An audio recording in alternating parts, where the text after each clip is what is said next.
Hello there, you're with me, Lorenzo Isaac, with the English news at 5. Let's begin with our top stories. Dato' Snodan Lawan is eyeing a full district status for his constituency, Sub-District Balai Ringin.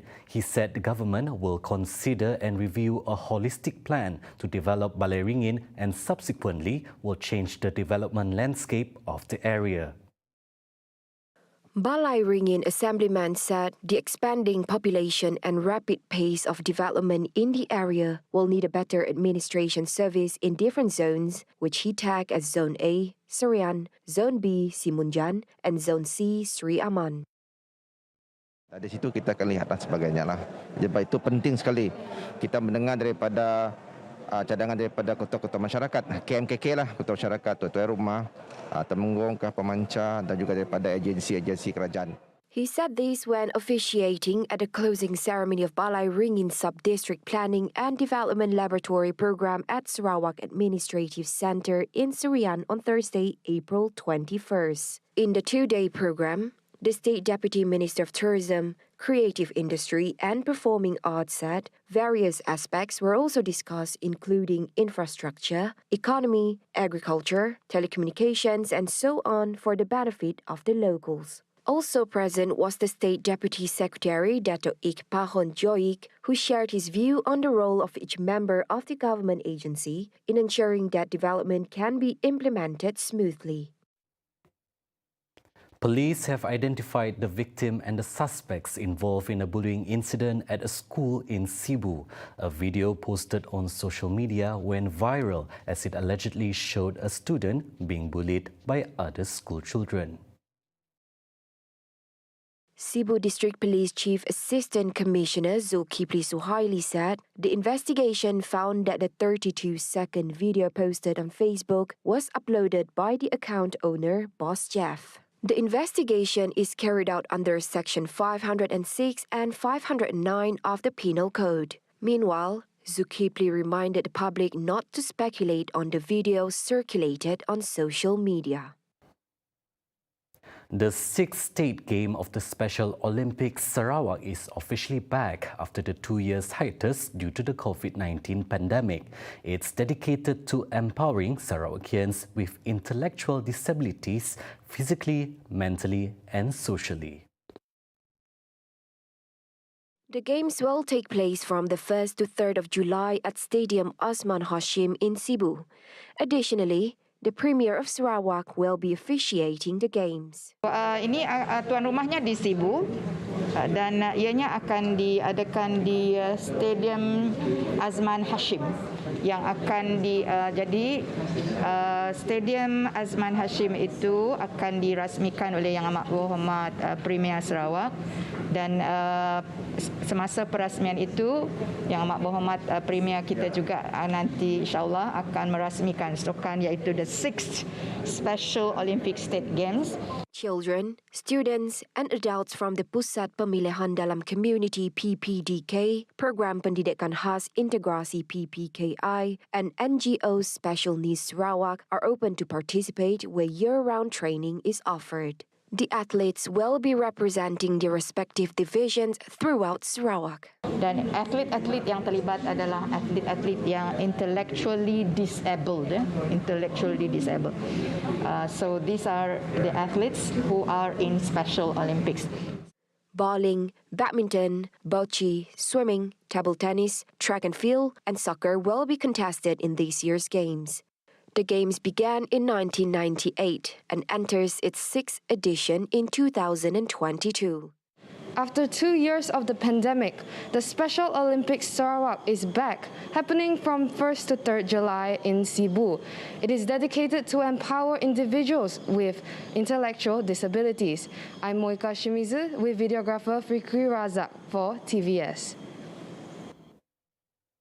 The first Dyslexia Association of Sarawak Centre will be open in Sarawak by 2024, offering various learning and resource services. Premier of Sarawak, Dato' Patinggi Tan Sri Abang Johari Tun Openg, approved a grant of 3.9 million ringgit to establish the centre. Minister of Women, Childhood and Community Wellbeing Development, Dato Sri Fatima Abdullah said the establishment of this centre was Sarawak's effort to address the seriousness of the illiteracy problem in classrooms. Bila mereka sudah ada kemahiran membaca ini dari segi self-esteemnya, keyakinan diri dan nilai dan harga dirinya akan mereka akan merasa bahawa their self-worth is there. Ya, keyakinan juga akan bertambah baik ya bila mereka sudah dapat kemahiran asas membaca, menulis dan mengira ini. She stressed that the centre will serve as a benchmark for dyslexia associations all around Malaysia. Additionally, the 1.5 acres land in Desa Wira was given by the Sarawak government, where the 3-storey building would be built on. The state government has already granted the land at Desa Wira, Batu Kawat, for us to make a new learning and resource centre. Yeah, since 2014, and we have been raising funds, but unable to meet the cost of the construction. So, we are really very grateful that the YB Dato Sri and also our patron Datin Azarina has helped us, and supported our cause. The new centre will be able to cater to around 60 students at a time, compared to the previous centre, which could only accommodate 10 to 15 students.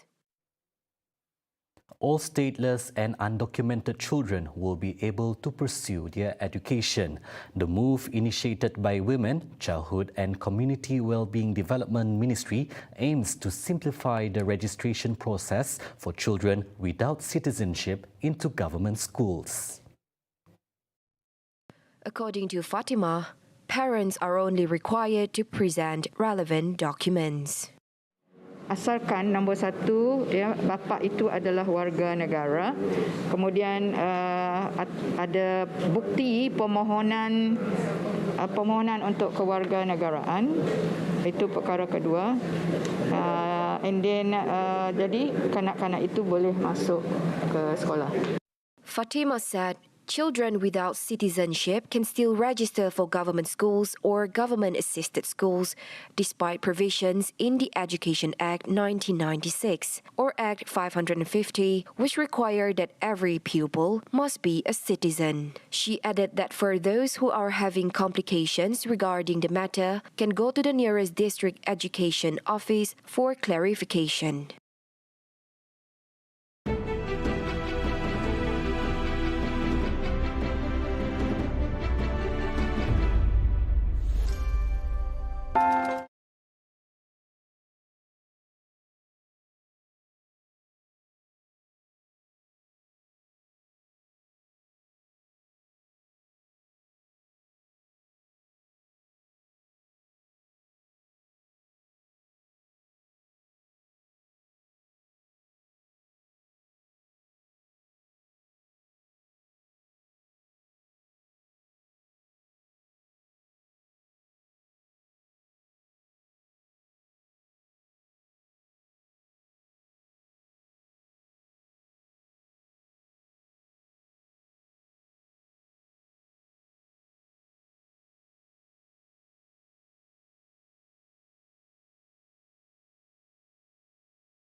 Welcome back. Prime Minister Datuk Sri Ismail Sabri Yaakob has urged all quarters to pool their resources to make sustainable practices a part of their culture for the sake of future generations.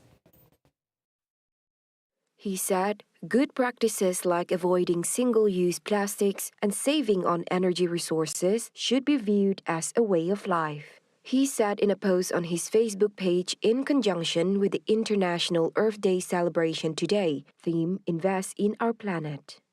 Ismail Sabri also urged the private sector and government-linked companies to play their role in an effort to create a sustainable environment. He said, in line with the 8th focus of the 12th Malaysia Plan, which is speeding up green growth, economic development should not jeopardize the environment, while areas under green cover should be protected. Therefore, the government would continue to fulfill its commitment to reduce greenhouse gas emissions to 45% of the gross domestic product (GDP) by 2030, based on the intensify of 2005 emissions, in line with the aspiration to make Malaysia a low-carbon country. Maxis Berhad is committed to expanding its coverage in Sabah and Sarawak by investing further in the two states. Chief Network Officer Abdul Karim Fakir Ali said the company is also working with other key telecommunication firms to expedite infrastructure expansion in Sabah and Sarawak to ensure that Malaysia achieves its national aspiration as stated in the National Digital Network Jendela Plan. Last year, Maxis invested a total of 1.2 billion ringgit to provide its clients nationwide with quality service. He added that Maxis and other key telco players in Malaysia have continued to collaborate under the Jendela initiative. Under the first phase 2020 to 2022 of the plan, telco providers will set up new 4G sites in rural areas and in existing sites, among others. He pointed out that every service provider will take certain districts which allow the sharing of services. Hence, the higher costs due to lack of infrastructure like roads can be reduced. Malaysia edges closer to full 4G coverage. The network dominance now stands at 95.52%, an improvement from last year, with the average speed increased to 40.13 Mbps.